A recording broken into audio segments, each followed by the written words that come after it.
Fala pessoal que pensa pro alto, estamos aqui iniciando mais um podcast Pense pro Alto e hoje nós temos a satisfação de receber um grande amigo aqui com uma grande história e esse papo de hoje vai ser sensacional. Mas você que ainda não é inscrito no nosso canal, que já está consumindo aí, né, todos os nossos conteúdos, mas ainda não se inscreveu, tome essa decisão agora. Você sabe que quando você se inscreve, quando você curte, quando você comenta sobre esse vídeo aqui, o YouTube entende que esse conteúdo é relevante e aí ele vai apresentar e vai mostrar para mais pessoas. Então, se você ainda não é inscrito, por favor, se inscreva. Eu também tenho recebido muitos comentários, muitos feedbacks positivos sobre o episódio, sobre o canal, porque eu compartilho, né, nas redes sociais, no Instagram, no WhatsApp, e o pessoal responde para mim ali. Mas eu quero te pedir, se você puder colocar esse feedback, né, esse comentário aqui nesse vídeo, me ajuda muito e ajuda muito o podcast do Pro Alto, porque daí o YouTube vai entender a relevância desse vídeo e vai entregar ele para mais pessoas. Beleza? Então, te convido a se inscrever, a deixar o seu like e compartilhar com todo mundo. E hoje eu tenho a grata satisfação de receber aqui o meu amigo Georges. A paz do Senhor, Will, tudo tranquilo? Tudo certo. Cara, primeiro esse nome, né? Não é Jorge, nem é Jean, é Georges. Né? O nome é meio diferente, né, cara? De onde surgiu esse nome aí? Will, nem eu sei te explicar exatamente, tá? Uhum. A maioria das pessoas perguntam por que Georges no plural. Uhum. Eu acho que Deus, quando ele me escolheu, eu vou valer mais do que um. Né? Então acho que veio por isso, né? Muito bom, Georges. Esse cara tem uma história incrível, né? Esse cara é um escolhido por Deus. E quando você olha para o Jorge, você não está vendo apenas uma pessoa. Quando você olha para o Jorge, você está vendo a graça de Deus. Amém. A graça de Deus sobre a sua vida. E que prazer ter você aqui hoje. Satisfação, Will, né? Da mesma forma, uma gratidão também por poder participar do podcast. Acredito que as pessoas vão ser agraciadas pela palavra de Deus hoje. Amém. Vai ser um dia especial já. Uhum. Né? Então, é o 9º dia do ano de 2024. Estamos juntos, né? Tendo a oportunidade de poder partilhar deste momento único que eu tenho certeza que Deus vai estar trazendo bênção aí para nossas vidas. Muito bom, cara.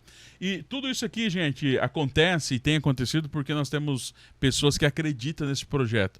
Né? Nós, no último podcast, conversamos com o Walter Fogaça, que é da Gráfica Lupo, que é um dos parceiros nossos aqui do programa. E hoje nós temos também, e teremos uma conversa com o Cervegnini, né, que é o Rogério e a Gi, vão estar aqui, né, também no próximo episódio para a gente poder compartilhar e falar sobre aquilo que Deus tem feito na vida deles. Então são um casal de irmãos, né, e que está dando continuidade ao negócio do pai. Então Rogério, mano da Gisele, os dois trabalham juntos e tem sido uma bênção aqui pro canal. Cervegnini tem de tudo, cara.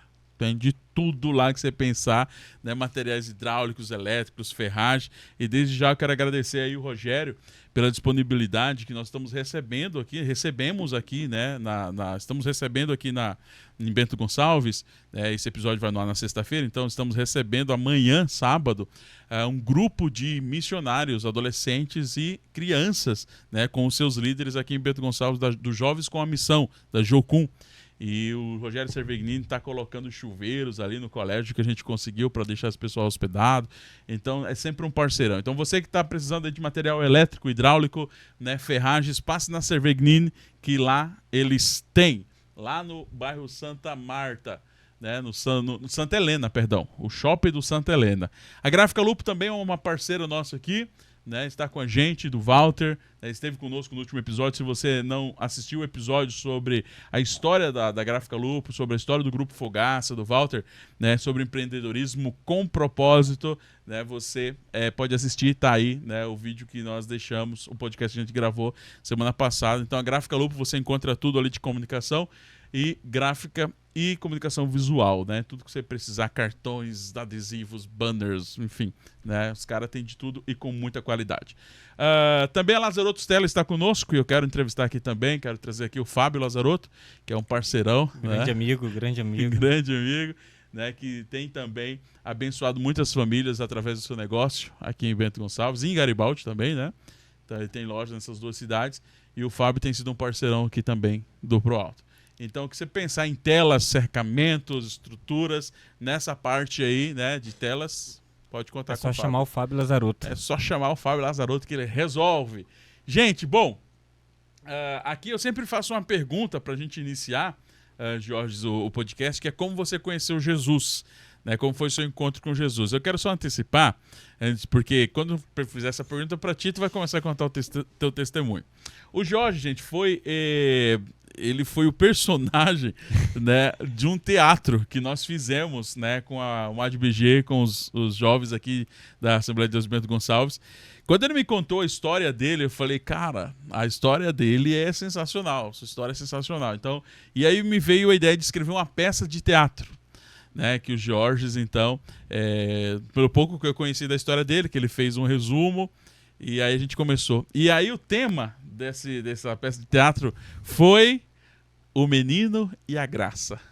Foi uma peça maravilhosa. O Menino e a Graça. Acho que uma das melhores peças de teatro que nós já pudemos fazer. Aí que tinha o Felício, a Fran, a Ruth, a Sara, a Raquel, a Raquelzinha. Lá. Gente, tinha uma galera envolvida, né? Lília.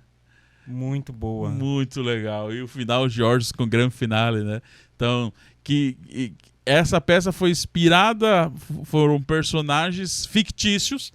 No entanto, você é real. No entanto, a sua história é real. Né? A história de um menino que sofreu, que venceu. Né? Então, cara, Pro Alto é todo teu. Conta a tua história para as pessoas. Valeu, Will. Obrigado mais uma vez. Falar de Georges é falar da graça, né? Da graça que o Senhor tem conosco, né? Tem tido comigo, com minha família, né? E conhecer a Deus, né? O que é de fato conhecer a Deus, ter esse encontro com Deus, né? Georges era uma pessoa que era julgada, subjugada e dizer que... E todos falavam a mesma coisa. Georges não presta, Georges não serve para nada. E desde criança era condenado a traficante, condenado a terreiro de macumba, né? Eu fui oferecido no terreiro de Umbanda, né? Com 6 anos de idade. E a minha vida ia ser aquilo. A vida do Georges seria aquilo, né? Aos 18 anos, ao completar 18 anos, ia bater tambor de macumba ali no terreiro. E essa seria a vida dele, né? Então, eu posso dizer que Georges é puramente a graça. Amém, cara. E a partir do momento que Deus foi dando... Claro, hoje eu entendo que era Deus dando aqueles livramentos. Naquele momento, eu achava que era uma pessoa que estava me tirando do mundo do crime, me tirando... Hoje não, depois que eu conhecer a Deus, eu percebi que tudo era a mão de Deus na minha vida. Né? Então, eu posso dizer, Will, assim, que o encontro com Deus... Foi ali dos 15 para os 16 anos, a partir do momento que eu estava saindo da rua, que aquela família, o pastor e sua esposa e sua família, estavam me tirando da rua e me colocando dentro da sua casa. Posso dizer, ali foi a partir do momento que eu comecei a entender o que era Deus, o que era a graça, o que era tudo. Mas antes disso, tudo Deus já estava cuidando de mim. Né? Quando foi oferecido para mim droga aos 9 anos de idade, e aquele senhor que eu vi aquele rapaz me oferecendo droga e deu um soco nele. Foi uma agressão, na verdade, né? Mas foi através daquele soco que até hoje, até o cheiro da droga, eu tenho pavor, eu tenho nojo do cheiro, do odor da droga. Uhum. Então eu posso dizer que ali Deus, ele estava usando uma pessoa para que hoje eu estivesse aqui. Certo. Né? Então... E como é que começou, cara, a sua vida? Como era que era a sua família, seus pais, né, sua mãe? Como é que era a estrutura familiar que você tinha ali, que você lembra? Eu pela recordação que eu tenho, né, eu morava com minha tia, uhum. né, eu morei com minha tia, ela era bandista, né, uhum. E vim de família bem pobre, né, onde o nosso alimento era, as pessoas que não entendem, né, se for tirar a cabeça do boi, né, e quebrar ela, tem um miolo. E aquele miolo ali era o nosso alimento, né? Com água, limão e cebola. Então esse era o nosso alimento. Então nossa família era muito pobre, né? A gente morava em invasões, assentamentos. Então, eu vim de uma família muito humilde, muito pobre mesmo. E por cima ainda tinha Umbanda no meio, né? Que isso ainda fazia empobrecer mais a vida da pessoa espiritualmente, né? Então, eu vim de uma família assim, que até hoje eu não entendi o porquê eu fui morar com minha tia, né? Eu não tenho nunca tive essa resposta. Um dia eu pretendo ter, né? Hoje eu tenho uma certa idade, mas hoje eu ainda busco ainda uma resposta, motivo de que me levou a isso, né? Então tu não conheceu tua mãe? Depois dos 19 anos. Depois dos 19 anos? Depois dos 19, meu pai depois dos 23. Depois dos 23. E aí tu começou a morar com tua tia, e como é que foi essa vida com a tua tia? Tinha mais irmãos, tinha mais filhos, ela tinha filhos? Como é que vocês moravam, assim? Quando eu fui morar com minha tia, né, no caso, ela disse que eu fui morar com ela com 7 dias de nascido, né? E ela não tinha nenhum filho, eu era o filho único ali. A partir dos meus 5 anos nasceu a primeira filha dela. Dizem, né, eu não lembro exatamente as coisas dos 5 anos para trás, eu não lembro de nada, mas eu sei que pessoas que me conhecem hoje diziam, né, que a partir do momento que nasceu a filha dela, eu fui tratado totalmente diferente. Eu fui tratado como um bastardo, não como um filho, como era tratado antes. E aí foi uma reviravolta. Aí veio o segundo filho dela e veio o terceiro. Eu me recordo de a partir dos 6 anos já estar vendendo suquinho, né? Pegava aquelas caixas de isopor, o suquinho ou o sacolé, né? Para nós lá na região é suquinho, mas é o sacolé. Acho que quase toda a região conhece. O pessoal não sabe, mas você nasceu em? Em São Luís do Maranhão. São Luís do Maranhão. Então, na nossa região lá é chamada de suquinho, né? E... Com 6 anos de idade... Com 6 anos de idade eu comecei a vender suquinho na beira do campo, né? E aí comecei a vender nas empresas e outros lugares mais. Só que aí começou o sofrimento, né? Aí sim eu me lembro, né? Porque eu tenho marcas hoje, no queixo, se tu for ver, ó. Tem marca no queixo, no peito, nas costas, na coxa, de queimadura. Do que era realmente não ser filho, não fazer parte daquela família mais depois que nasceram os filhos dela. Meu padrasto me maltratou muito. E essas marcas são do que, Jorge? Surras. Meu Deus. Né? São de surras. Eu posso dizer que quando eu completei 6 anos de idade, eu ganhei uma cicatriz, né? Que é essa que eu tenho na perna. Foi onde ela me deu uma surra, né? Pelo que eu entendo hoje, eu acredito que o inimigo, ele queria ali já dar um basta na minha vida ali, porque quando ela me surrou e botou o pé no meu pescoço, que eu não lembro 100%, mas pessoas contam o que aconteceu, que ela botou o pé no meu pescoço e eu estava amarrado na cama. E quando eu consegui fugir e eu caí em cima daquele fogareiro é onde a gente coloca comida, né? É feito de barro, e aí a gente bota a comida ali para se alimentar, para fazer, e depois ficava ali aquele fogo ali para usar em qualquer outro momento. E aí tava na frente de casa. Quando eu fugi, eu bati no batente da casa e caí em cima do fogareiro. E eu peguei uma queimadura de 3º grau, onde os médicos falavam que eu não ia andar mais, né? Que eu ia ficar sem andar. E pela graça de Deus, 1 ano depois eu tava já jogando bola, né? Uau. Então hoje eu tenho já faz mais de 30 anos quase isso. E eu tenho essa marca ainda na minha perna. Então eu creio que ali foi uma outra bênção que o Senhor derramou sobre a minha vida, né? Uma graça que o Senhor já estava tendo com a minha vida, né? Ter me livrado da morte. Hoje eu estou andando. Então Deus sempre teve cuidando de mim, né? Então minha vida ali enquanto infância não teve, né? Não teve o ser criança, né? Já era trabalhando já, velho. Pra mim era trabalhando e trabalhar era apelido, né? Porque eu fazia muitas outras coisas, né? Eu ia pro matador pegar a comida que eu botava em casa, quem comia em casa era eu que colocava, porque eu tinha que ir pro matador pegar a cabeça de boi. E como eu sempre fui, como falam aqui, sempre fui querido, né? Sempre fui querido pelas pessoas. Tinha vários senhores que às vezes separavam uma cabeça de boi pra mim, um pé do boi pra gente fazer o mocotó em casa. Então sempre a gente comia algumas coisas melhores porque as pessoas gostavam de mim. Eu tenho certeza que também era a mão de Deus ali botando as pessoas, que até hoje eu vejo, né? Que onde eu chego, Deus tem abençoado. Então você ia no matadouro com 6, 7 anos de idade? 6, 7 anos de idade. Ia no matadouro pra pegar a cabeça do boi. Botava no carro de mão e levava pra casa. Abrir pra comer o miolo. Aí lá cortava no machado, comia o miolo com cebola, água e limão. E sal. E assim, quando a infância da gente é tirada, né? hoje eu vejo realmente o que é ser tirado da infância de uma criança, né? Porque tu não vive aquilo, tu não consegue ter a dimensão da importância do que é ser criança, né? Então tu perde tudo aquilo e aquilo tu dá um pulo, tu dá um salto em cima daquilo e tu não consegue eu falo isso teoricamente porque a partir do momento que tu poderia perder isso e hoje tu não dá mais pra ninguém, porque eu não tive amor na infância, então pra que eu vou dar amor hoje pra alguém que é criança? Eu não tive, então eu não vou dar. Uhum. E isso me fez ser diferente em dar o que eu não tive. E sempre as crianças foram muito apegadas a mim. Todo que é tipo de criança. Tudo.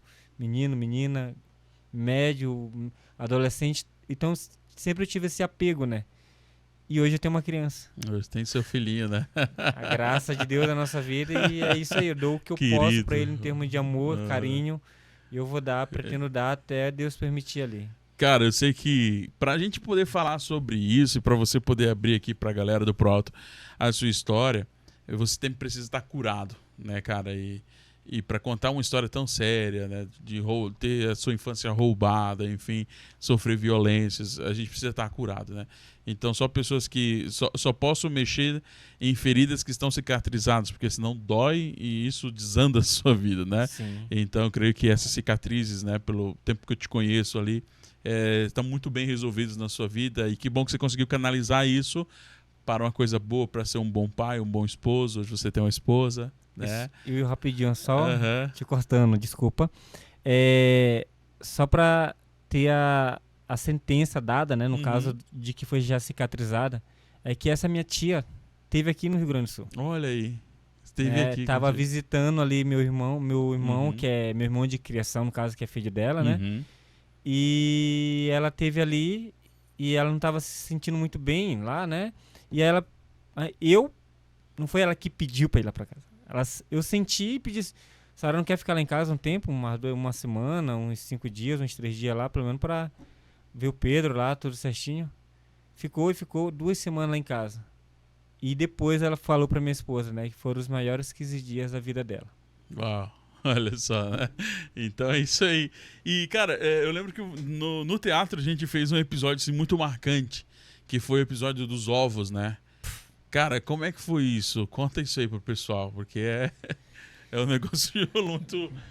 Agora a gente conta loucamente, acha muito doido, mas a dor você sentiu, cara. Como é que foi isso, velho? Eu posso te dizer assim, que vender suquinho foi onde eu aprendi matemática, né?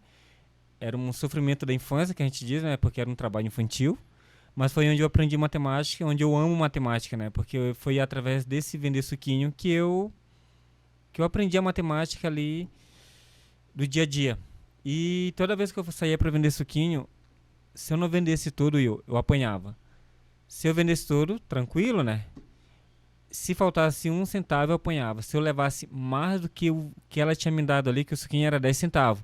Então eu lembro como fosse hoje, assim. O suquinho era 10 centavos, eu levava 100 suquinhos dentro da caixa e 103, tá?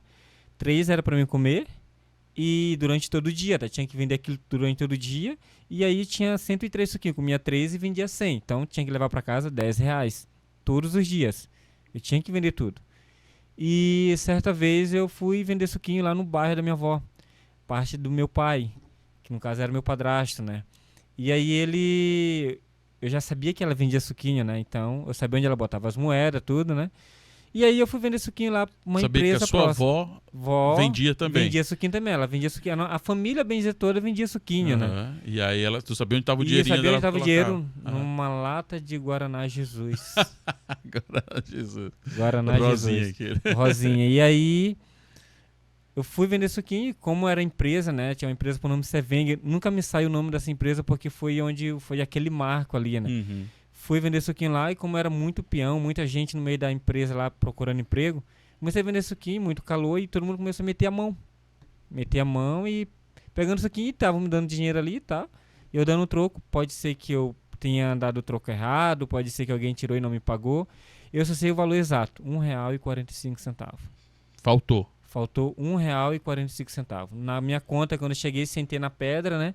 Comecei a contar o dinheiro, faltou R$1,45. E aí na minha cabeça veio, né? Minha avó vende suquinho. Eu tava perto da casa dela, no bairro dela. E aí eu fui na casa dela. Ela tava no fundo do quintal. E aí quando eu entrei, ela já percebeu que eu tava lá, né? Só que eu não fiz ela me ver. E aí eu tirei, tinha muito mais do que isso, tá, Lauil? Baixei as moedas ali, peguei R$1,45 e vim embora. Eu morava, a casa dela era no centro e a gente morava na zona rural. Então dava mais ou menos 1h30 de ônibus até chegar em casa. E pra minha tristeza... E isso você fez, você pegou pra não apanhar. Pra não apanhar, isso, chegar bem certinho. Porque se faltasse, eu ia apanhar. Uhum. Então eu disse... Você tinha quantos anos, Jorge? Eu tinha uns 7 anos. 7 anos. 7 anos. Quando eu fiz isso, eu tinha plena consciência do que eu tava fazendo, porque eu tava pegando uma coisa que era lei, né? Que era errado. Só que ao mesmo tempo que eu tava com medo de... Eu tinha que fazer, teoricamente, fazer aquilo pra poder me livrar. Mas olha o que aconteceu. Cheguei em casa, cheguei na parada de ônibus, e eu sempre tinha o costume de botar a cabeça do lado de fora do ônibus, né? Pra tá chegando em casa, né? Em casa mais ou menos, porque lá da parada tinha mais ou menos quase uns 3 km pra chegar em casa ainda. E aí eu cheguei na parada, meu padrasto tava lá. E nunca, né? Estranho, né? Porque nunca. E a família do meu padrasto tinha uma condição um pouco razoável, né? E eu me lembro que eles tinham aquele Sony Ericsson, tijolão. Uhum. E ele tava com o celular no bolso lá, que batia no joelho quase o celular. E aí aconteceu tudo isso. E aí ele chegou, pegou aquele cipó de tamarino, quem não conhece, fosse uma peia, né? De bater em cavalo, quase isso. E ele tava com ela na mão e aí o coração acelerou, né? Porque eu desci, ele pegou no meu braço e não tinha ninguém, Era a cidade, um bairro que não tinha civilização, na verdade, né? Então era uma invasão, então não tinha ninguém próximo. E os que estavam no bar, né? E ele parei o ônibus, quando eu desci do ônibus, ele tava com aquele cipó ali, ele pegou no meu braço, ele não fez uma pergunta, tá, não fez nenhuma. Ele só foi me batendo lá da parada de ônibus até em casa. 3 quilômetros. 3 quilômetros. Quem é de Bento, vamos dizer que fosse ponta a ponta das Roda-Aranha, né? Da rodoviária até lá no posto de gasolina. Do Sim ali. Vamos dizer que essa distância assim, da extremidade das Roda-Aranha. Então, ele foi me batendo. Hoje, né? Naquele tempo eu era criança, não entendia ainda. E aí eu ficava me perguntando assim, por que ele tá me batendo, né? Não perguntou nada e ele bateu.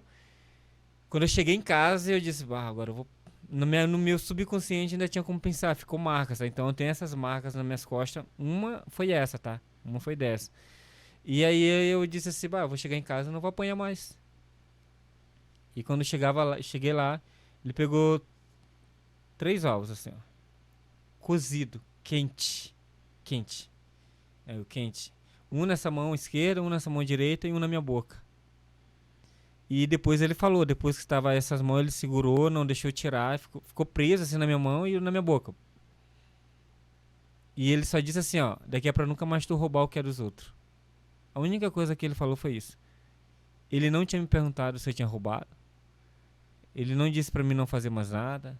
Ele me surrou e me botou esses 3 ovos na minha mão, quente. Na mão essa e na minha boca.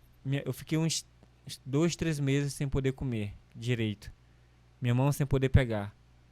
Pergunta se eu deixei de vender suquinho. Pergunta se eu deixei de ir no matador pegar alguma coisa pra comer.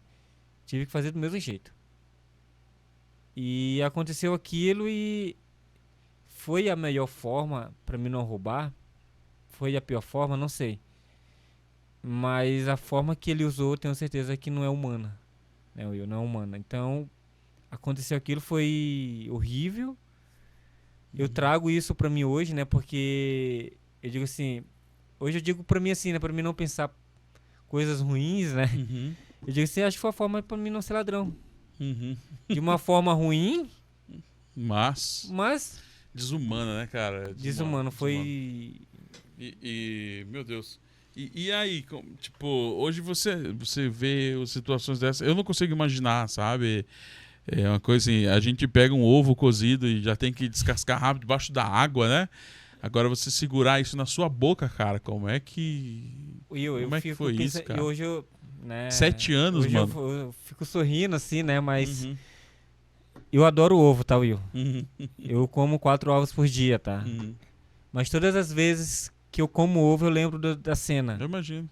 Eu lembro assim, não é porque eu tenho ódio do meu tio, não sinto nada, assim, eu tenho amor por ele, né? Eu já conversei com ele várias vezes depois disso, então o que aconteceu foi pra acontecer, né? Eu acredito assim, foi desumano, ninguém denunciava, ninguém fazia nada, mas eu creio que tudo era um propósito de Deus, algum propósito Deus tinha ali. E teve, né? Porque hoje eu tô aqui pela graça de Deus. E hoje eu vendo assim, Will, botar um ovo quente, quando eu pego hoje, tiro ele ali, né? Quando falou, eu já boto na água gelada, bem gelada, pra já quebrar e depois esfriar e comer, né? E o Pedro come 2 ovos por dia brincando, tá?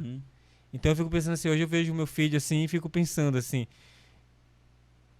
por que isso, né? Fazer com uma criança indefesa. Defesa total.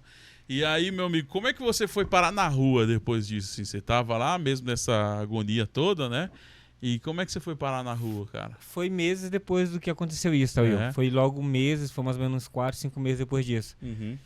Porque eu me lembro que eu tive na escola, eu acho que com uns 5 anos ali, eu me lembro, eu tenho recordação que eu pisei na escola. Porque eu tenho recordação de algumas escolas. Agora não sei se eu fui vender suquinho lá ou entrei na escola pra estudar ali. Mas eu me lembro algumas coisas hoje conversando com minha esposa, às vezes ela disse que lembra de mim de alguma coisa, né? Na infância, né? Meu nome não era estranho pra ela. Então eu me lembro que eu tive na escola ali com 5 anos, 6 anos. Não me recordo exatamente. Mas tinha lá como evadido, porque depois eu tive que correr atrás disso tudo, depois de adulto, né? Tava evadido, né? 5 anos de idade o rapaz estava evadido da escola, né? Então, e aí logo depois do que aconteceu da questão do ovo ali, eu fui pro matadouro, né? Novamente. E naquele dia ali não tinha nada, né? Não deu nada porque não abateram o gado, né?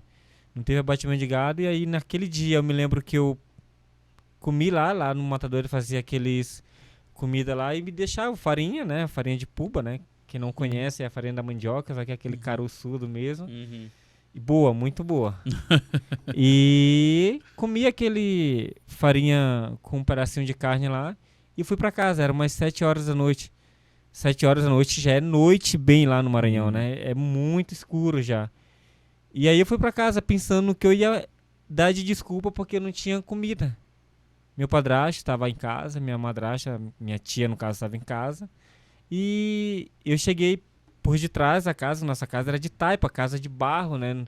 Então se alguém puder ver no Instagram, nas fotos aí na internet, ver como é que é a casa de barro do Nordeste, né? Então, coberta de palha de palmeira, né? E aí eu fui pelo fundo, assim, né? Pra entrar dentro de casa. Will, quando eu cheguei na parede, assim, comecei a eles ouvindo, se ele não trouxer a comida hoje, ele vai apanhar. E aí eu sentei no chão, tava com uma Havaiana, que eu digo que a Havaiana naquele tempo era pra pobre.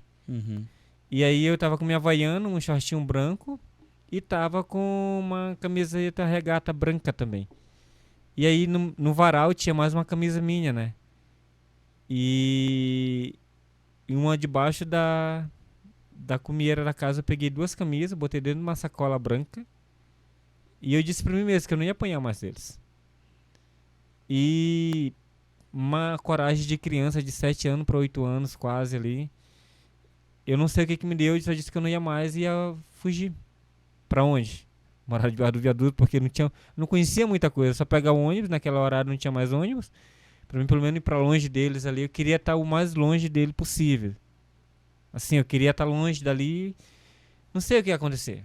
Eu só dizia pra mim mesmo que eu queria ver aquela voz, assim, alguma coisa dizendo pra mim, vai embora e eu criei coragem, saí de noite e não fui.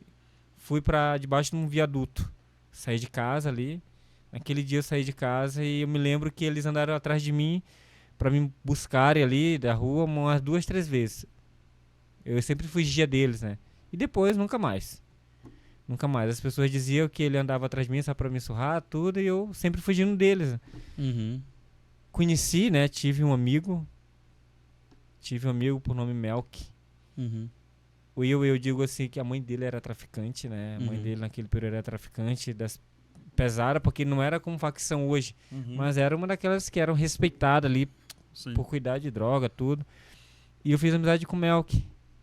Mel que me botou debaixo da cama dele, que era a beliche. A beliche já é baixa por si só. E eu sempre fui grande, né?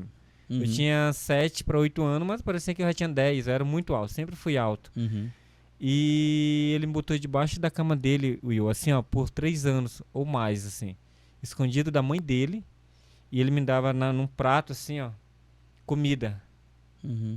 Debaixo da cama, escondido da mãe dele. E quando dava 3:30 da manhã, todas as madrugadas, eu saía fugindo porque ela chegava em casa. Eu tinha que sair e a gente fez uma cabana no mato. E eu ia pra essa cabana e ficava lá. Passou cobra, passou preá, passava tudo que era coisa lá. E eu só ficava com medo, pegava um pedaço de pau, parece que ia me proteger daquele negócio ali, mas eu tava com mais medo do que mais, ao mesmo tempo, firme ali. E nesses 3 anos ali, até meus 10 anos, de 10 para 11 anos ali, eu digo assim, Deus colocou ele na minha vida para cuidar de mim. Ele era 2 anos mais novo do que eu.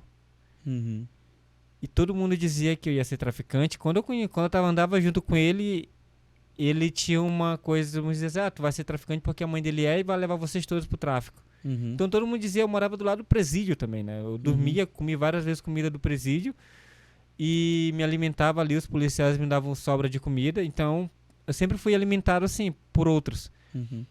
Às vezes quando não tinha nada, eu ia na casa das pessoas para limpar um quintal de quase 50 metros, para limpar tudo, para trocar por um prato de comida.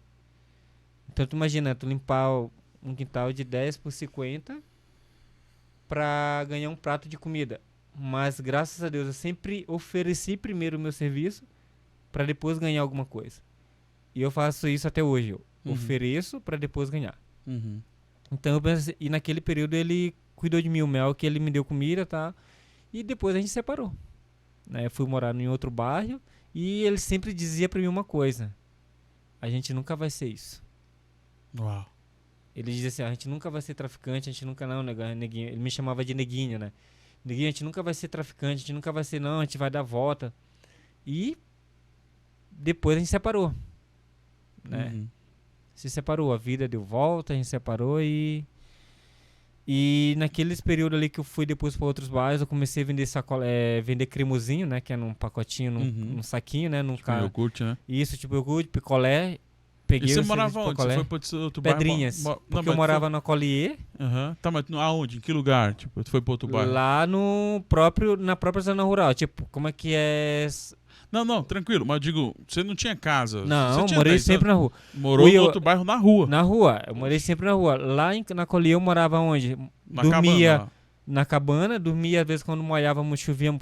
São Luís é... 6 meses chove, no Maranhão, no caso, e 6 meses é sol, né? Mas nesse período ali sempre chove alguma coisa.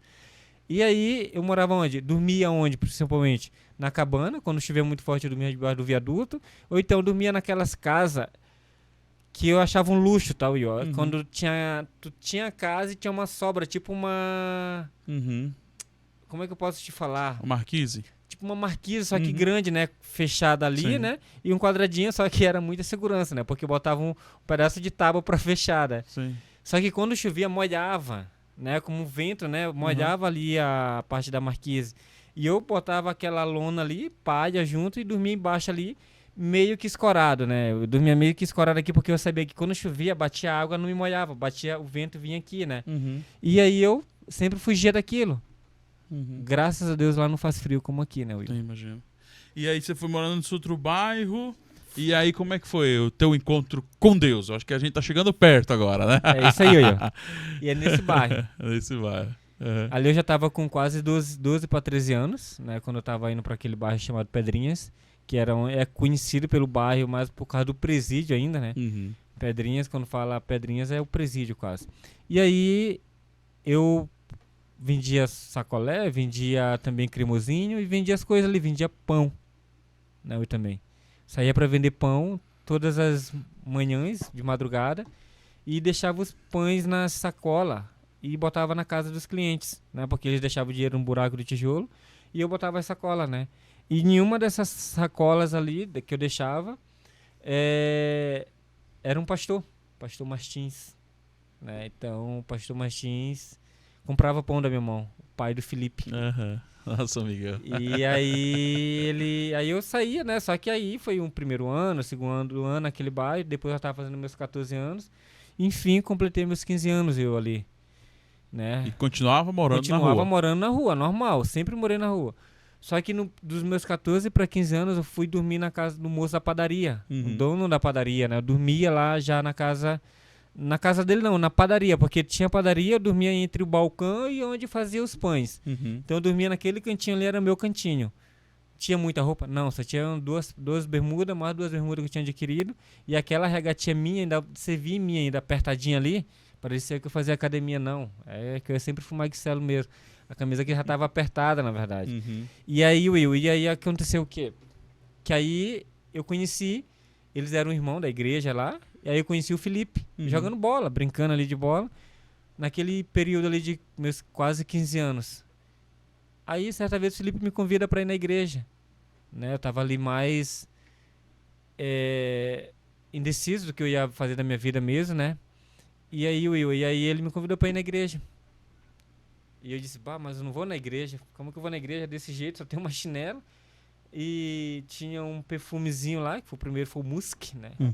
Foi o primeiro perfume que eu comprei. E aí eu botei aquele perfume em mim e fui na igreja. Com uma chinelinha havaiana e uma bermudinha e meio... Quando eu chego na igreja, todo mundo cheirosinho, todo mundo bem vestido. Eu vi só de longe como usa grade, né? Tem bastante grade lá nas igrejas. Eu fiquei do lado de fora, né? Meio que retraído. E aí eu fiquei pensando assim, será que eu entro ou não? Entrei. Fiquei lá no cantinho. Quando o pastor estava terminando a palavra do amém, eu já estava lá fora. Com vergonha de todo mundo me ver, né? Porque eu estava meio sujo ainda. E fui embora. Aí Felipe me pergunta, tu não foi na igreja? Digo, não, eu fui, só que eu vi rápido. E aí no outro dia, depois eu gostei, né? Fui, depois de uma semana, fui de novo. E aí eu comecei a me enturmar com os jovens lá, brincava, tudo. Só que uma coisa que eu sempre percebia lá, né? Tipo, tinha criança indo com seus pais, né? Com sua família, indo pra igreja. E aí eu disse, eu queria isso pra mim. Só que ao mesmo tempo eu disse, quem que vai me dar isso, né? Não ouvia falar assim, Jesus vai te dar uma família. Jesus vai te dar, né? Nunca tinha ouvido assim, Jesus te ama. Né? Eu via lá na igreja, lá onde nos bairros que eu já tinha passado, né? Vai te converter, né? Vai te converter, mas o que é convertimento? E aí eu fui na igreja pela quinta, sexta vez de novo e comecei a gostar daquele negócio. E aí Felipe me faz uma pergunta. Cara, cadê teu pai, tua mãe? Não vi teu pai, tua mãe e tal. E aí eu desabei, Will. Ele disse, não conheço meu pai, não... E aí ele disse pra mim assim, papai faz a oração naquela casa bem ali. A gente tava na frente da casa deles, que era na frente da igreja, né? Naquela casa ali, papai faz a oração.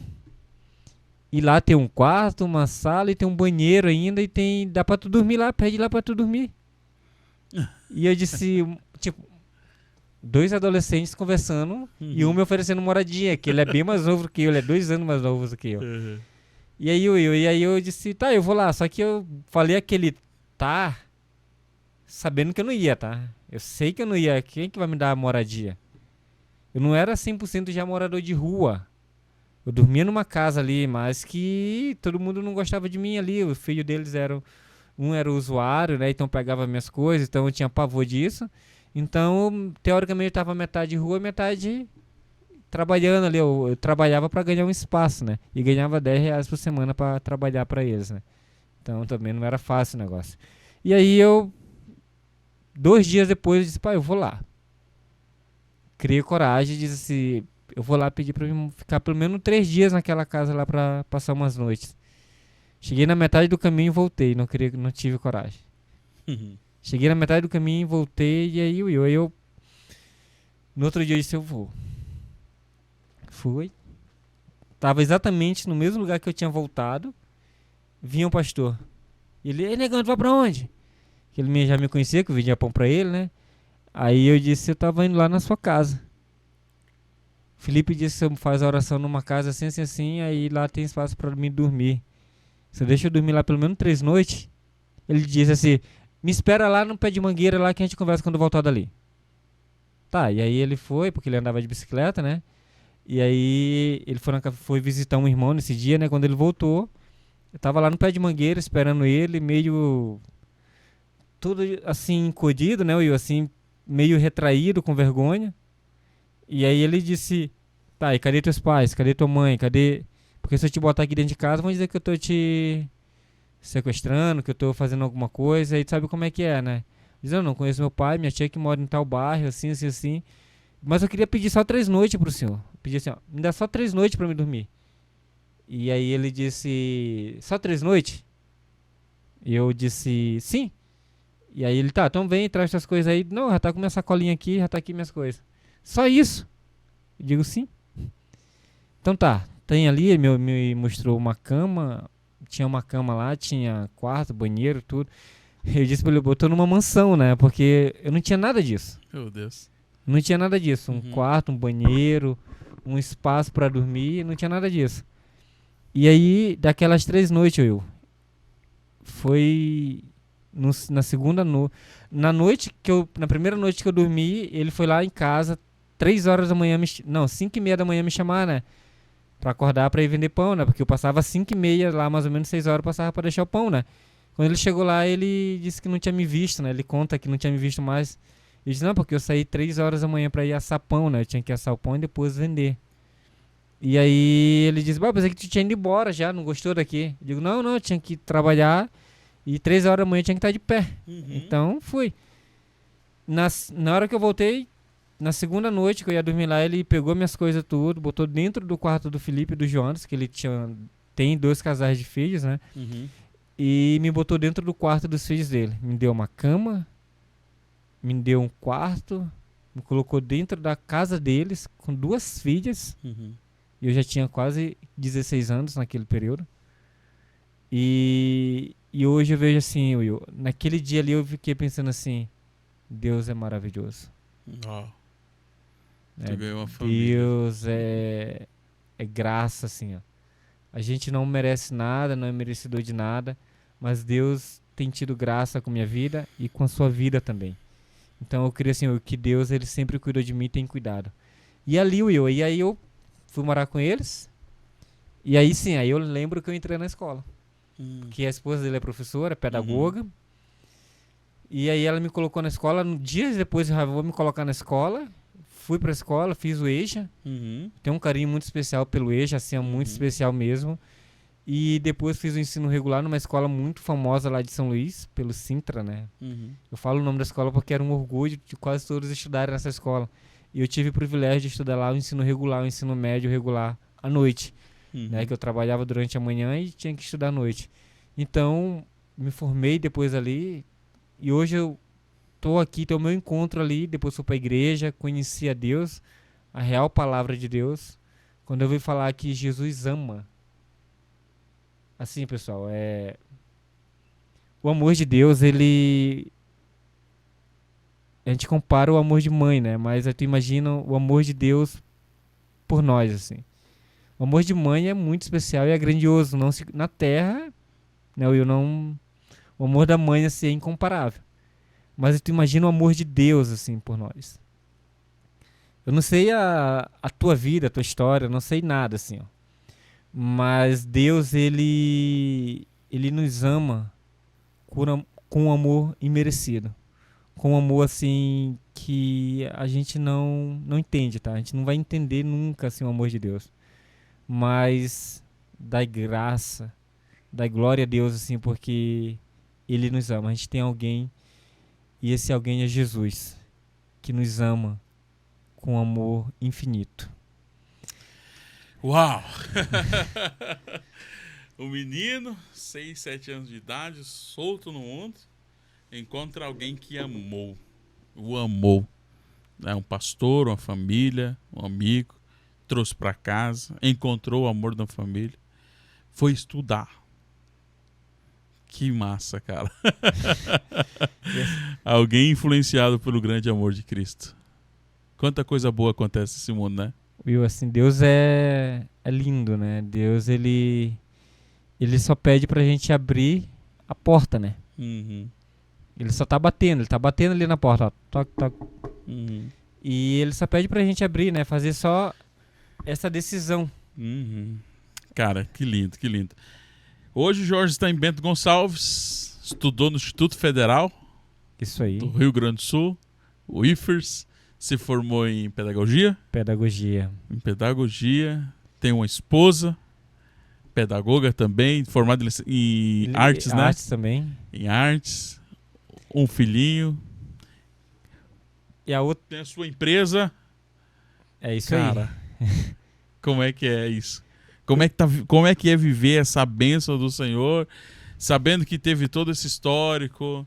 Tem muita história, tem muitos relatos que você poderia ter trazido ou pode trazer, mas como é que é hoje estar vivendo essa vida diferente e proporcionar isso ao Pedro? Will, assim, eu digo que o sofrimento, ele é Pode virar o seu microfone mais para você. Assim, isso aí, melhor. passageiro, né? Uhum. O sofrimento, ele é passageiro e tudo é pela graça, né? Hoje viver o que eu tô vivendo, né, Will? Hoje viver o que Georges e família, Georges, Tereza e o Pedro Lucas está vivendo, continua sendo mais graça de Deus na nossa vida. Vim para Bento foi uma decisão em conjunto, eu e minha esposa naquele período, né? Era eu e minha esposa, em 2016, chegamos aqui em Bento. Vamos só pela faculdade, né? Terminamos a faculdade e voltamos pro nosso apartamento em Caxias, né? E aí a gente, vamos, né?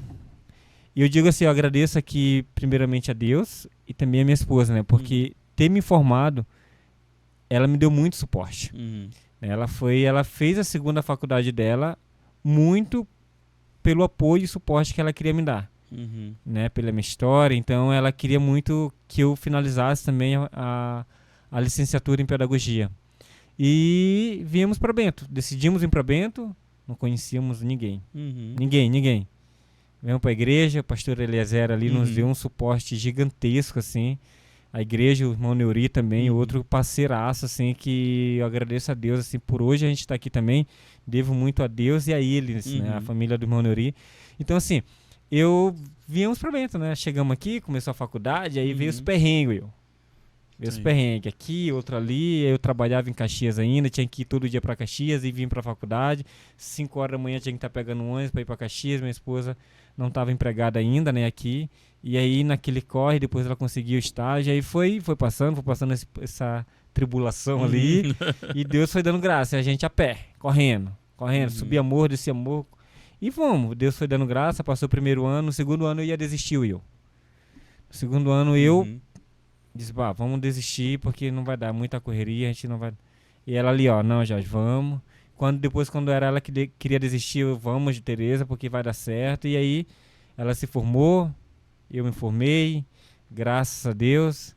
Só que a faculdade era só 4 anos, né, Will? Já tô indo para 8 anos. Finalizamos num período ali, porque teve a pandemia nesse meio ali. E na pandemia, Will, 2020 ali, eu digo foi em 2020. Logo em 2020 eu estava na RGE já, né, trabalhando na RGE. Depois que eu vim para Bento, eu consegui um emprego na RGE, trabalhava em Bento normal. E aí eu disse para mim assim, a gente planejava ter um filho, né?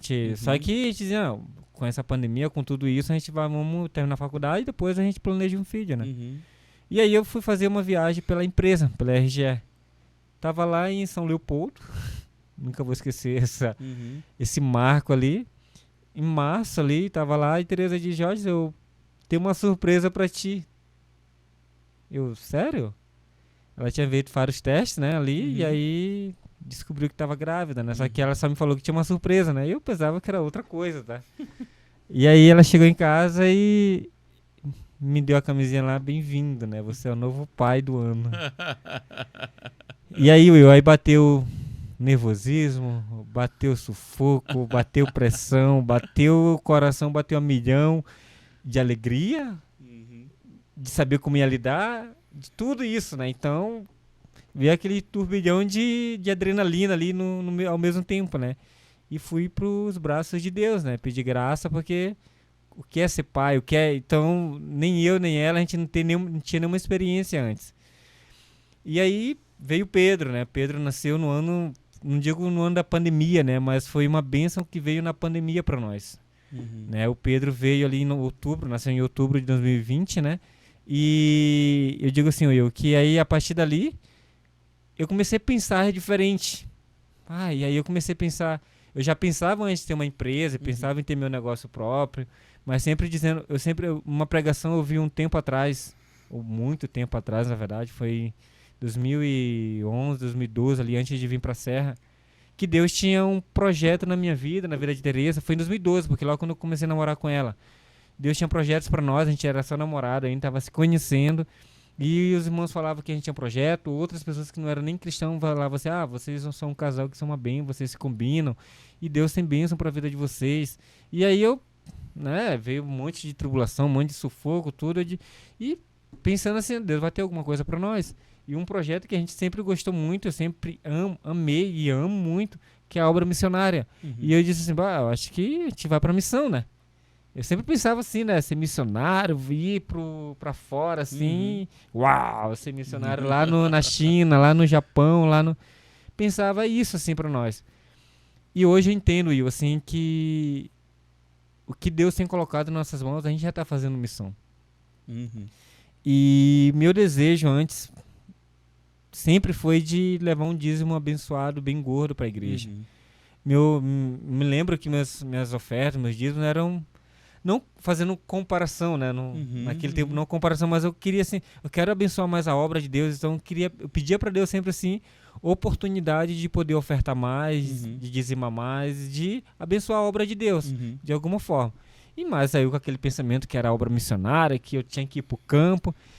E aí conhecemos, nos casamos, né? Vim para Caxias antes, né? Vim primeiro para Caxias, depois eu voltei para noivar, vim para Caxias, voltei para casar, e depois Teresa veio. E aí nesse meio termo ali, a gente começou a acontecer tudo isso, né? Veio o Pedro, veio tudo. Em 2021 eu disse, Teresa, eu vou abrir minha empresa.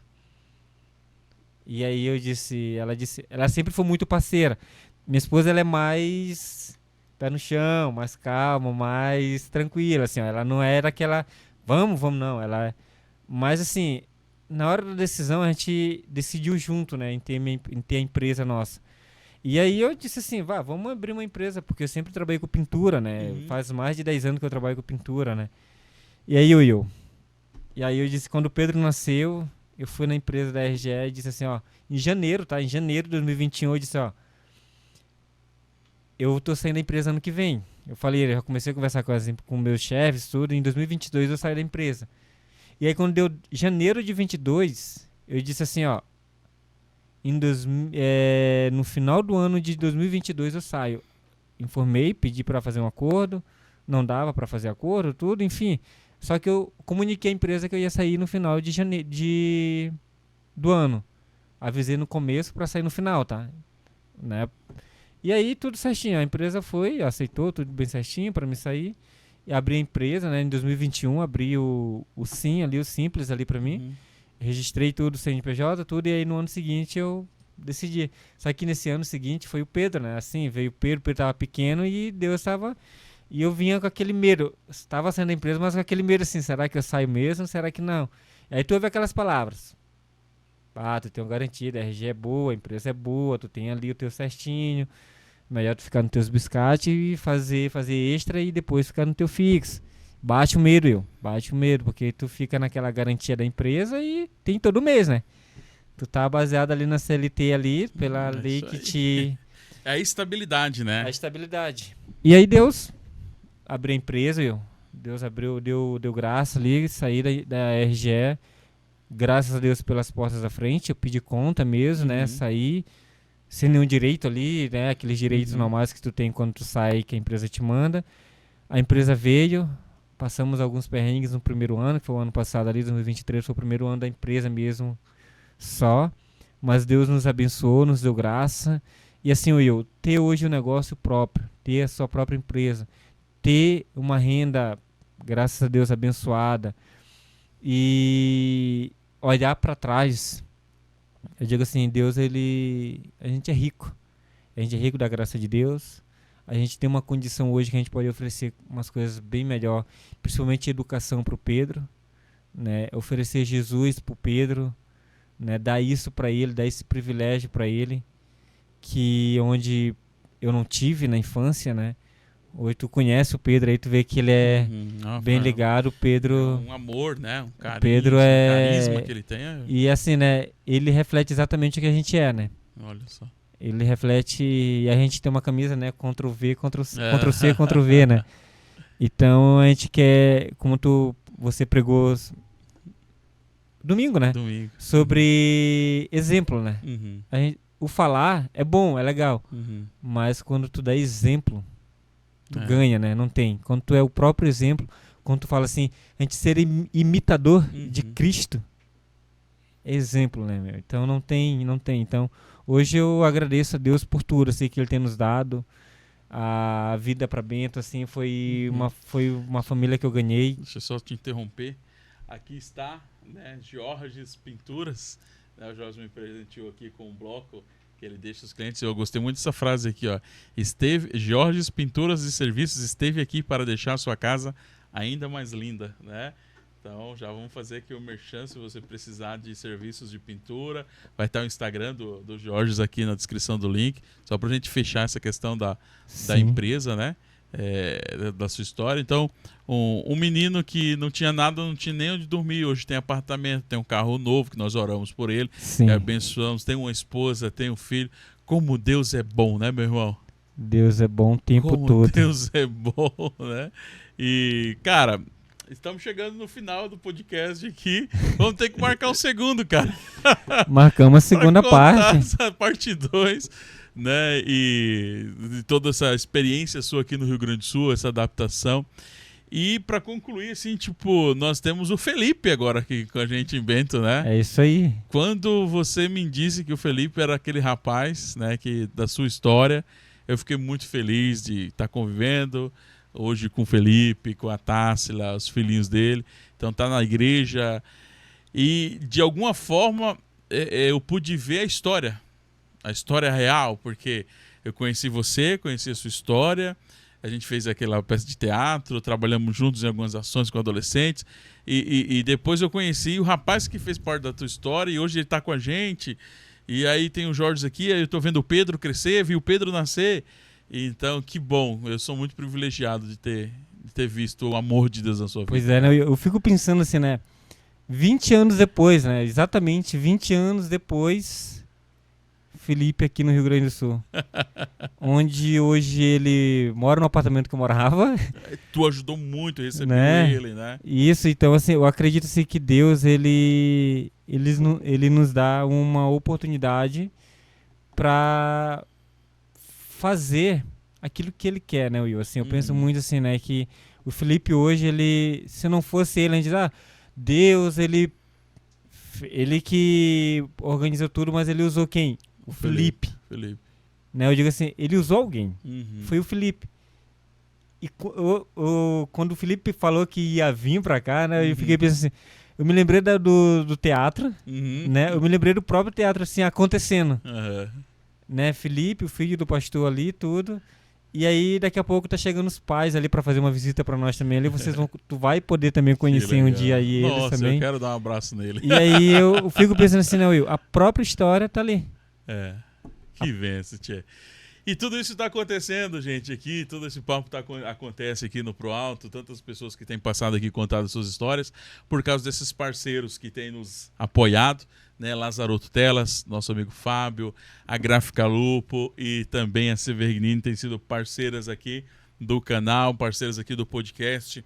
Jorges, meu amigo, que prazer ter esse tempo com você, conversar, entender um pouco da sua história, conversar, lembrar. E como eu falei no início desse programa, eu reforço dizendo, quando eu olho para o Jorges, eu não olho apenas para uma pessoa, eu olho para a graça de Deus, né? E eu sou muito privilegiado. E muitas pessoas estão assistindo aqui que talvez não estão passando por necessidades físicas, mas o seu emocional está muito necessitado. E você é uma pessoa que tem esse carinho, esse carisma e carrega o amor de Jesus em você e você transborda para as pessoas. Então eu gostaria, para a gente finalizar, você deixar sua mensagem para as pessoas que estão pensando em desistir, né? As pessoas que estão pensando que para a vida delas não tem mais solução, né? E eu tenho certeza que flui da tua vida a vida de Deus. Então fique à vontade. Will, assim, ó, vou só voltar aos meus 9 anos de idade, quando eu tive uma decisão de pular da ponte. Ali eu Eu ia pular daquela ponte para acabar o sofrimento da minha vida, porque ninguém gostava de mim, ninguém me amava. E ao mesmo tempo pensei, veio uma voz e diz assim: tu tem um mundo pela frente. E meu sonho era ser engenheiro, porque eu vi aquela ponte e eu disse, pá, alguém criou essa ponte, alguém construiu. E hoje você pode estar passando por uma situação assim: vou dar cabo da minha vida, porque eu não consigo resolver, ninguém gosta de mim, ninguém me ama. Ou pode dizer assim: minha vida financeira está horrível, não estou devendo Deus e o mundo. Ou você pode dizer assim: meu pai não me ama, minha mãe não me ama, eu vou me suicidar, vou fazer alguma coisa assim, vou dar cabo da minha vida. Olha para o céu e diz assim: Jesus, eu te entrego a minha vida hoje. E eu tenho certeza assim, ó, que o meu sofrimento, como eu contei, foi o meu sofrimento. O Will tem um sofrimento dele e você tem um seu sofrimento, tá? Mas assim, ó, mas tem um Deus que ele cuida do meu, cuida do sofrimento do Will e cuida do teu sofrimento. Então entrega para ele, tá? Entrega o teu sofrimento nas mãos de Deus. E eu quero deixar um versículo para você. Tu abre a tua Bíblia no livro de Apocalipse, capítulo 3, versículo 20, né? A Bíblia diz assim: eis que estou à porta e bato. Se alguém ouvir a minha voz e abrir a porta, eu entrarei nela, cearei com ele e ele comigo. Então assim, ó, abra sua porta. Abra a porta do teu coração. E eu tenho certeza que Deus, ele tem grandes coisas para você. Não pensa nas coisas materiais. Pensa na tua vida espiritual. Pensa na tua vida como é que ela está espiritualmente. E entrega nas mãos de Deus. E as outras coisas te serão acrescentadas. Tá bom? Então, eu deixo um grande abraço para você. E outra coisa, não olha para minha vida dizendo assim: bah, que pais ruins, que mães ruins, não. Mas pensa assim, ó, como Deus teve graça desse rapaz, desse homem. Então, olha para mim e diz assim: como Jesus te ama. O sofrimento faz parte, mas a graça de Deus, ela nos cura, nos salva e nos liberta. Maravilhoso! Amém, glória a Deus. Cara, então esse foi o podcast do Pro Alto. Jorge, muito obrigado. E aqui no podcast a gente sempre acaba assim com uma frase, dizendo pra galera pensar pro alto e agir pro alto, ok? Então nós fizemos assim, ó, pense pro alto e haja pro alto. Porque toda a ação precisa começar num pensamento, de uma decisão. Vamos olhar para aquela câmera e falar assim? 1, 2, 3 e... Pense pro alto e haja pro alto. Valeu, meu amigo. Deus abençoe. Amém. Amém. E Deus abençoe também.